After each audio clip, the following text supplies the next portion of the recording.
دیکھیں P T I کے پاس تو ایک آپشن ہے اور وہ آپشن یہ ہے کہ وہ اگر خان صاحب ایٹ ون لیول اپنے پارٹی کے لیڈران کو کہیں کہ آپ پی ایم ایل این کے ساتھ پیپلز پارٹی کے ساتھ ایک سیکنڈ لیول کے اوپر بات چیت کھولیں.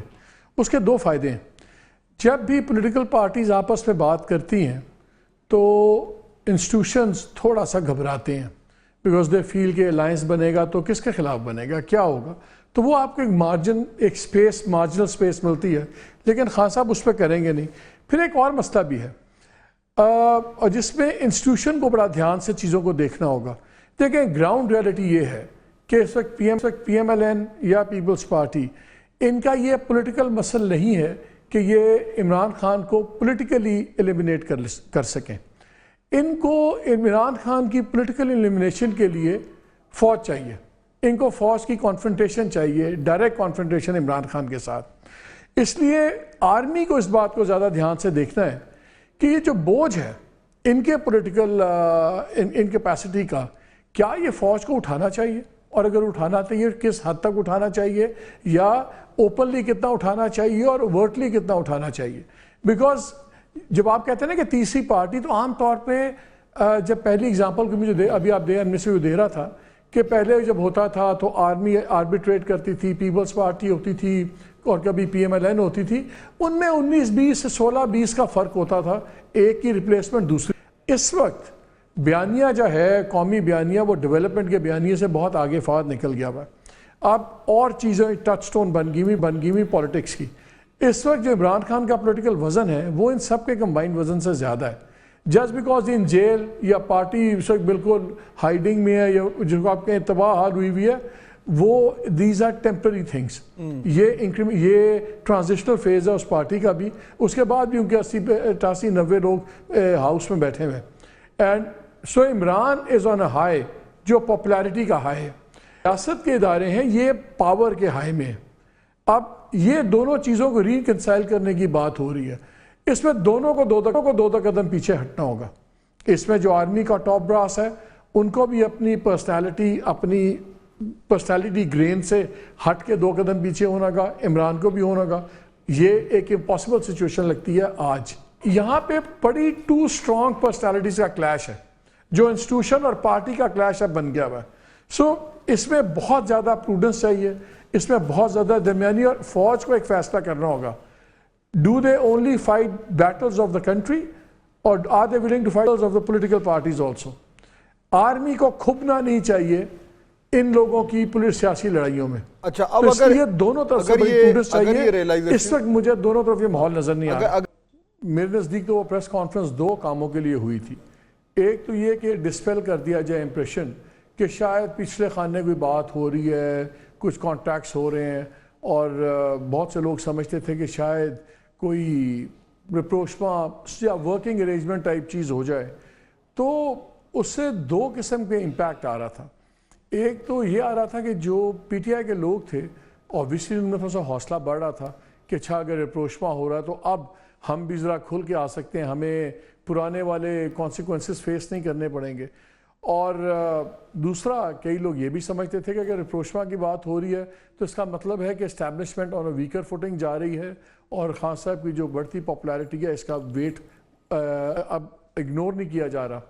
سو آئی تھنک وہ that was all put to rest 7th کی پریس کانفرنس میں, جب کیٹیگوریکلی آ گیا کہ نہ تو کوئی بات ہوگی نہ آئندہ ہوگی, انٹرسٹڈ نہیں ہے, اور ان کے تو حساب کتاب ہونے چاہیے. بلکہ کورٹس کے اوپر بھی بڑی سخت ریفلیکشنز آئیں کہ ابھی تک فیصلے ہوئے دیکھیں ہم نے تو اپنی اکاؤنٹیبلٹی کر لی.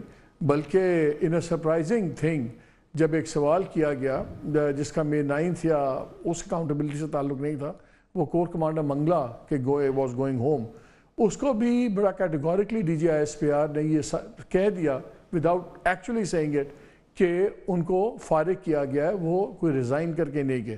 انہوں نے کہا کہ یہ بھی ہماری انٹرنل اکاؤنٹیبلٹی کا ایک ثبوت ہے آپ کے سامنے. سو آئی تھنک اسٹیج تو سیٹ ہو گئی تھی, اور آج میرے خیال میں it was a wise thing. دیکھیں تقریریں کافی سخت لوگوں نے کر دی تھیں, پہلے بھی کافی سخت بیانات آ گئے تھے اسد کیسر کے, صاحب کے, باقی اور کچھ لوگوں کے. سو کانفنٹریشن اگر آج بڑھتی, زیادہ لوگ نکلتے تو اس سے پرابلم ہونی تھی. ایک تو ایکسپیکٹ میں نہیں کر رہا تھا کہ بہت زیادہ لوگ نکلیں گے. بات یہ ہے فہد کہ فروری 8 کو جا کے خاموشی سے ووٹ ڈالنا اور سڑک پہ جا کے لڑنا، ریاست کے ساتھ مارے کھانا، جیلوں میں جانا، یہ اتنا آسان کام نہیں ہے. آپ کی جو اس پارٹی کا زیادہ بیس ہے وہ مڈل کلاس ہم سمجھتے ہیں یا ینگسٹر سمجھتے ہیں. اب اس میں یہ بچے بھی ہیں جو سے فوڈ پینڈا کی ڈیلیوریز بھی کر رہے ہیں، وہ لڑکا بھی ہے جو اسسٹنٹ مینیجر ہے کسی کمپنی میں، کوئی بہت سے لوگ ایسے ہیں جو اپنے گھر چلا رہے ہیں، افورڈ نہیں کرتے 6 مہینے اندر ہو جائیں اور ان کی کریئر بھی ختم ہو جائے سب کچھ. سو ایجیٹیٹ کرنا اور گھر بیٹھ کے غصہ کرنا یا خاموشی سے ووٹ ڈالنا، یہ 3 مختلف چیزیں. سو آئی تھنک آج یہ اچھا ہوا ہے، لیکن جو آج آپ نے جس ریفر کیا اس اسٹیٹمنٹ کو، وہ بڑی اسٹرانگ اسٹیٹمنٹ آئی ہے، اور جس میں وہ کہتے ہیں کہ it is precisely for this reason they can neither be any compromise with the planners, facilitators and executors of 9th میں ٹریجڈی. اور دوسرا انہوں نے کہا کہ یہ بھی امپیریٹو ہے کہ ان کو جو ہے قانون کے پوری طرح the book should be thrown at them. So اس میں جو میرا خیال ہے کہ لائنز اب بہت زیادہ کلیئر ہو گئی ہیں. یہ جو بیان آیا ہے آج، میں اس کی آپ نے کیونکہ ذکر کیا، جامی آپ نے بھی پڑھ لیا ہوگا یہ بیان. اچھا اس میں دیکھیں نا، یہ جو ایک جگہ جو تیسرا پیراگراف ہے اس میں لکھا ہوا ہے اور یہ بیان میں ذکر کر رہا ہوں جو ISPR کی طرف سے جاری ہوا ہے، آرمی چیف کا جو وزٹ ہوا ہے لاہور کا، اس کے حوالے سے. تو اس میں وہ کہہ رہے ہیں کہ آرمی چیف نے اس بات پر زور دیا کہ دشمن قوتیں اور ان کے سرپرست جھوٹ، جعلی خبروں اور پروپیگنڈے کے ذریعے ڈیجیٹل ٹیررزم کر رہے ہیں. It's very important. Digital terrorism, تو یہ نوٹ کیجئے گا ذرا. اس کو بڑا ایمفسس کیا گیا ہے. This is for the very first time کہ coming out from the army chief. یہ ٹرم جو آ رہا ہے پاک فوج کے سپہ سالار آرمی چیف کی جانب سے اس ٹرم کو کوائن کر کے on a very specific day جو کہ 9 میں ہے. اور اس کی میں نے کچھ جو ذمہ دار تھے ان سے بات بھی کی، تو انہوں نے کہا جیسے ہم ٹیررسٹ کو جب ڈیل کرتے ہیں تو ریاست کا یا قوم کا طریقہ کار کیا ہوتا ہے انہیں ڈیل کرنے کا. So why not the same method with digital terrorists؟ یہ توجہ پیش کی جا رہی ہے کہ اس کی وجہ سے ہماری جو انٹیگریٹی ہے، ڈیفنس ہے، جب معاشرے کی تقسیم ہے وہ بڑھ رہی ہے، پینک پھیل رہا ہے.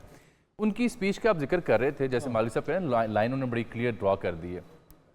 آئی تھنک 3 بڑی امپورٹنٹ باتیں ہیں سر. جب سے ترجمان پاک فوج کی پریس کانفرنس ہوئی، اس کے بعد آج صبح سروسز چیف کی جانب سے بھی بیان جاری کیا گیا اور پھر آرمی چیف کا بیان بھی آیا.